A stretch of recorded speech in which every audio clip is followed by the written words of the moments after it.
이제 나온 게 내가 지금 초등학생 부모라면 뭐를 준비할 건가? 국어, 영어, 수학, 과학의 학습에 관해서도 얘기를 좀 해달라.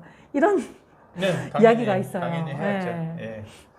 그러니까 이제 7학년이라는 기준을 계속 갖고 이제 말씀을 드리는데 7학년이 된다라고 하는 거는 이제 잘 아시는 것처럼 초등과정에는 담임 선생님이 그냥 한 분이시잖아요. 그렇죠. 그리고 네. 한 분께서 이제 요새는 뭐 음악이든 미술이든 체육이든 교과 전담 교사가 좀 생기는 추세기는 그렇죠. 하지만 네네. 많이 전반적인 흐름은 아직도 이제 그렇죠. 담임 선생님 네네. 기준하에서 많이 이루어진단 말이에요. 중학교 1학년 되면은 갑자기 교과 전담 네. 선생님들로 확바뀌어 버려요. 네. 잘 아시는 것처럼. 네. 그러면 이제 그 교과를 바라보는 시각도 아이들 입장에선 처음 보는 거고 네. 또 갑자기 많은 선생님을 그렇죠. 만나는 거예요. 네네네. 네. 이분은 갑자기 중학생이 됐더니 어우 내가 관계를 가져야 되는 선생님이 막 10분인가 10분. 그렇죠. 네네. 까먹고 계시니까. 거기서 뭐가 문제가 될까를 그걸 고민을 해본 거예요. 네. 어떤 교과든지 결국 중심에는 언어라는 게 있더라고요. 네. 그렇죠. 네. 어떤 교과든지 어떤 중심에는 교과든지 언어가 있죠. 심지어 음악이나 미술도 네. 그 매개체는 언어예요. 그렇죠. 언어. 네. 아는 언어로 자기 감정을 이해하겠죠. 네, 우리말. 네, 그냥 그렇죠. 편하게 얘기하면 우리말이에요. 네. 우리말. 물론 영어라는 언어도 있습니다만 일단은 전체적인 흐름은 우리말이라는 거죠. 그러니까 아이가 우리말을 쓰는 훈련이 충분히 되었냐라는 문제가 떠오르더라고요. 네.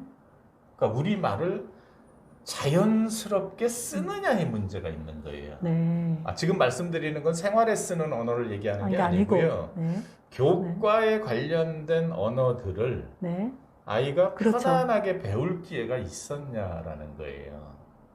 근데 중요한 이야기인 것 같은데요. 그래서 이제 그거를 뭐 이제 여러 교수들하고도 많이 얘기를 했었고 또 현장에 있는 제가 이제 신문활용 교육을 하다 보면 신문활용 교육은 대체로 초등학교에서 네. 많이 선생님들이 네. 해주세요. NIE 이제 같은 이런 거. 예, NIE 네, 얘기합니다. NIE. NIE. 네. 그래서 이제 그쪽 선생님들하고 초등학교 교실에서 일어나는 일들에 대해서 많이 들을 기회도 있었는데 기본적으로 그 어휘죠. 그냥 네, 편하게 그렇죠. 얘기하면 네. 낱말의 뜻. 네. 그 낱말의 뜻을 참 다양하게 접했던 아이들은 오케이. 다양하게. 낱말의 뜻을 다양하게 접했던. 공부가 쉬운 거예요. 그렇죠. 굉장히 단순한 얘기인데 어떻게 보면 그러면 또 어머니들도 한문 가르치실 거 아니까 한문 해야 급수 따고 막 이런 거 되게 해야 돼. 열심히 저도 해야 된다고 생각해요. 무조건 해야 네네. 돼요. 예, 무조건 우리말을 무조건 나왔어. 무조건. 영어 이전에 네. 우리말 먼저 잘 써야 되거든요. 네. 요즘 중학교에서도 한자 교육이 약간 우리 때와 다르게 좀 소홀해졌더라고요. 많이요. 요새 이제 또 강화되고 있는 분위기인데. 그래요? 다시? 네. 한자는 아이들이 자연스럽게 네. 써야 됩니다. 전 이제 수학 전공이니까 어느 날 갑자기 고등학교 수업 시간입니다, 지금. 네. 자, 자연수, 유리수, 실수. 그냥 저는 수학이니까 그냥 편하게 얘기를 했는데 네. 갑자기 저쪽에 앉아있던 놈이 미스테이크 그러는 거. 미스테이크? 네, 갑자기 네. 미스테이크 그러는 거. 응? 이게 뭐지? 실수잖아요. 실수. 실수를 미스테이크라고 한다고요? 잠시 띵 했어요. 네. 이놈이 수업을 방해하려고 그러나? 그렇지. 방해하려고 처음엔 그러네. 그렇게 생각을 했는데 네. 이 뇌의 발달 과정을 보면은요. 우리가 이제 주먹, 어머님들도 주먹 접으세요? 이렇게 주먹을 쥐어가지고 이렇게 붙이면요. 왼손 쪽에 있는 게 좌뇌고요. 이렇게 좌뇌입니다. 그다음 오른손 쪽에 있는 게 이게 우뇌입니다. 네. 이제 좌뇌를 그냥 편하게 얘기해서 이제 저희들이 정의가 많이 돼서 이걸 학습뇌라고 그래요. 그쵸. 좌뇌 네네. 쪽이 이제 학습뇌고, 그 우뇌 얘는 뭐 하는 거냐 이거죠. 그래서 어쨌든 이제 이거 두 가지를 얘기를 할 때 우리가 많이 얘기하는 게 좌뇌 쪽에서는 주로 언어에 관계된 거 맞아요. 이걸 많이 다루고요. 네. 그다음 우뇌 쪽에서는 이미지에 이미지. 관계된 거를 많이 다루는데 민사고 애들을 제가 그냥 한마디로 편하게 표현해 드리면요. 양뇌를 깍지 껴서 아이들이 씁니다. 부럽네요. 예. 이렇게 쓰는 걸 알아냈어요. 부럽네요. 예. 그러니까 이제 이렇게 쓰는 거 알아내려면 어떻게 해야 됩니까? 이걸 이거 어떻게 어떻게 쓰지? 써야 이런 그냥 거 이렇게 있는데 떨어져 쓰는 게 아니라 이걸 이거 깍지 어떻게 껴서 하니? 써요. 네. 그래서 뭐 물리적으로 이렇게 붙이는 방법은 없고요. 그러니까 분명히 이쪽에 연결됐겠지. 언어하고 네. 이쪽에 이미지하고 이거 링크를 어떻게 시켜주느냐의 그렇죠. 문제더라고요. 그러니까 어떤 아이는 머릿속에 실수, 수학에서 영어로 하면 real number, 리얼 넘버 그렇죠. 허수의 반대니까. 이렇게 네. 연결돼 있는 아이들이 창의성이 없어요. 창의성 없어. 네, 그것 또한 무슨 말인지 알겠네요. 없어요. 그런데 실수, real number, mistake. 네. 이 개념을 여러 개를 갖고 있는 아이들이 굉장히 창의성이 창의적이겠죠. 맞아요. 그리고 그 초등학교 시절의 창의성이라고 하는 거는요, 이 공부에 대한 호기심으로 연결이 돼요. 네. 궁금한 네. 게 많은 거예요. 그렇지. 네. 네, 그 아이들은 네. 적절하게 훈련만 받으면 네. 어휘력이 무지무지 늘어납니다. 네. 말씀드렸습니다. 적절하게 훈련을 받으면. 네.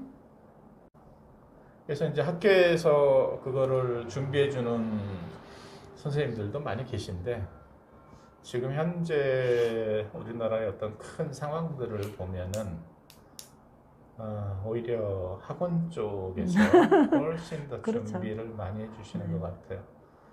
제가 BK를 좋아하는 이유는 그런 데 있습니다. 네, 감사합니다. 그거를 해주시는 걸 제가 봐서 제가 좋아합니다. 그리고 우리 중학생들도 이제 조금 공부 과목도 늘어나고 많아졌잖아요. 근데 동일하죠. 거기에서 예. 네네 동일하게 우리가 이렇게 좌뇌와 우뇌가 시냅스가 연결되어서 이렇게 합쳐질 수 있는 그리고 하나의 어휘로 여러 가지 뜻으로 해석할 수 있는 그런 적절한 훈련을 받게 해라. 중요하죠. 그렇게 그래서 어려우신가요? 이제, 어려우면서도 쉬운데 카메라 감독님 어려우시대요. 이제 조금 더 구체적으로 교과하고 연결해 드리면요. 그럼 이제 아주 구체적으로 뭐 국어 교과 잠깐 빼놓고요. 네. 뭐 사회나 과학교는 빼놓고 이제 구체적으로 그냥 영어라고 하는 형태를 놓고 볼 때 아시는 분은 아시겠지만 민사고가 수업을 영어로 네, 수업을 합니다. 한다고. 네. 그 기한을 제가 했습니다. 네. 욕 바가지를 많이 먹었습니다. 그러니까요. 선생님들이 얼마나 그 네. 반대가 심하셨겠어요. 뭐 민족 정신을 키우는 학교에서 왜 영어로 수업하느냐. 무슨 영어로 수업을 하냐. 그래갖고서 정말 시작할 때는 욕도 바가지를 많이 먹었는데 학부모들한테는 굉장히 메리트였죠, 사실. 네, 저희들이 가졌던 생각 자체가 그 조금 다른 얘기입니다만은 3M이라는 단어를 저희가 많이 써요. 네. 포스트잇 네. 만드는 회사가 네. 아니고 이게 must make money의 약자입니다.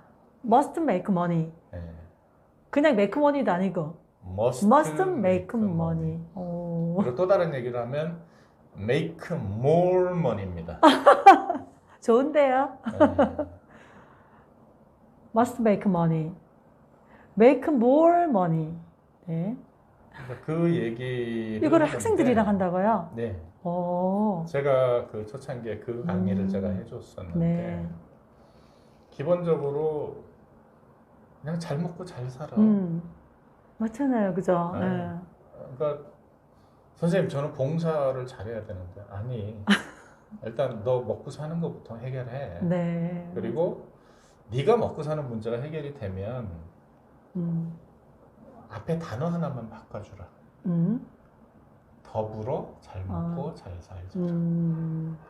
더불어만 넣어주면 된다. 그럼 이제 아이들한테 가르쳐야 되는 게 어떻게 하면 돈을 버느냐의 문제예요. 네. 지금 왜 영어가 중요한지 말씀드리다 이게 나온 겁니다. 지금. 네.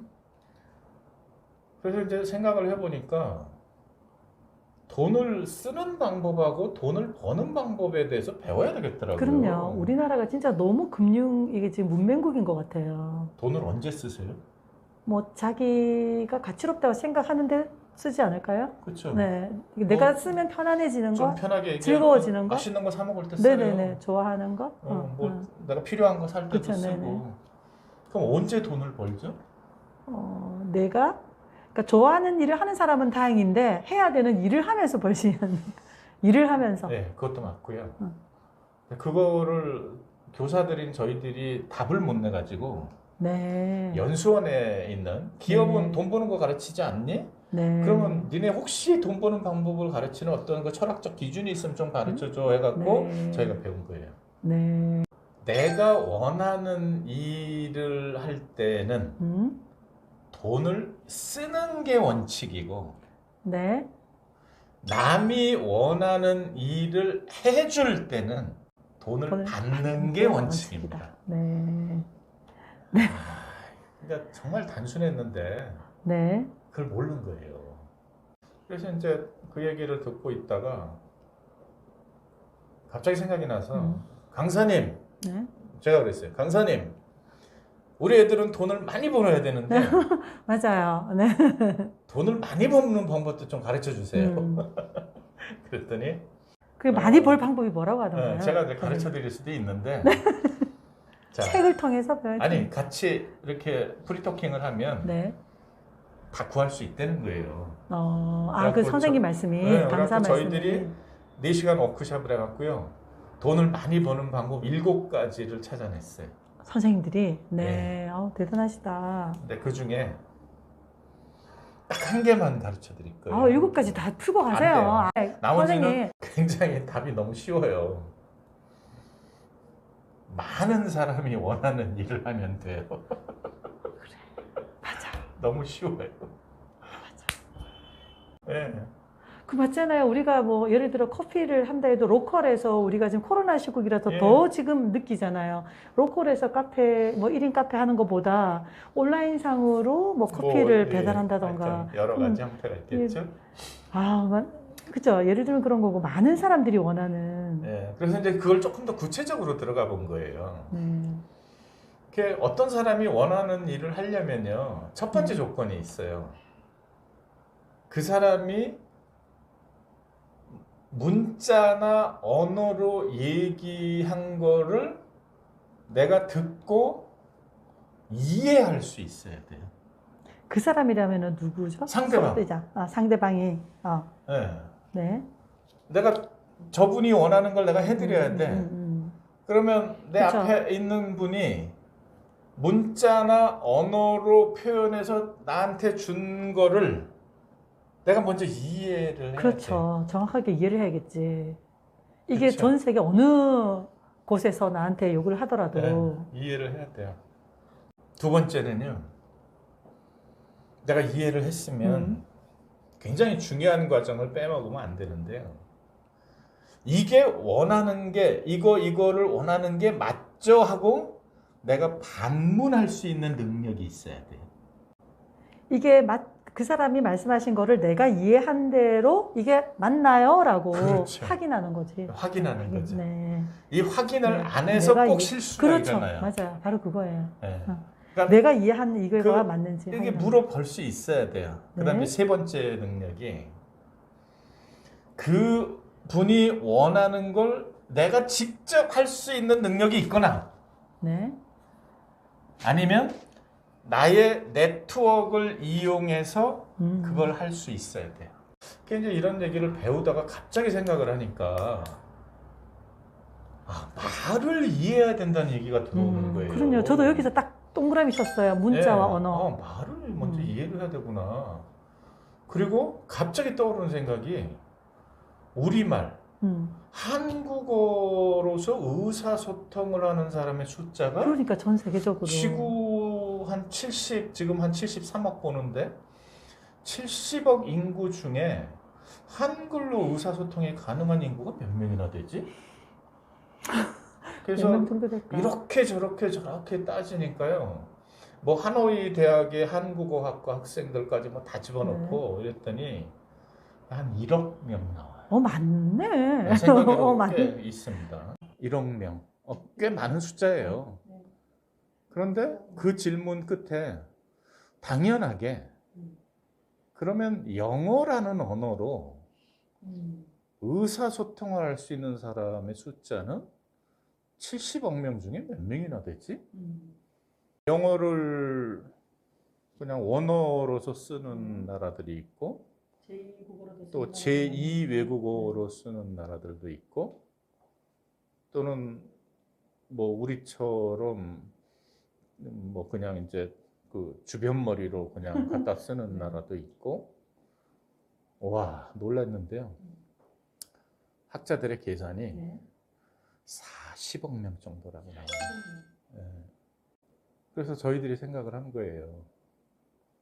이 아이들이 정말 많은 돈을 벌려면 모집단을 1억 명 속에다 집어넣을 거냐 40억 명 속에다 집어넣을 거냐 7학년 되기 위한 준비 중에 영어를 어느 수준까지 해야 됩니까? 그러면 그냥 편하게 말씀드릴게요. 하루라도 빠르게 원어민 수준으로 쓰게끔 해주세요.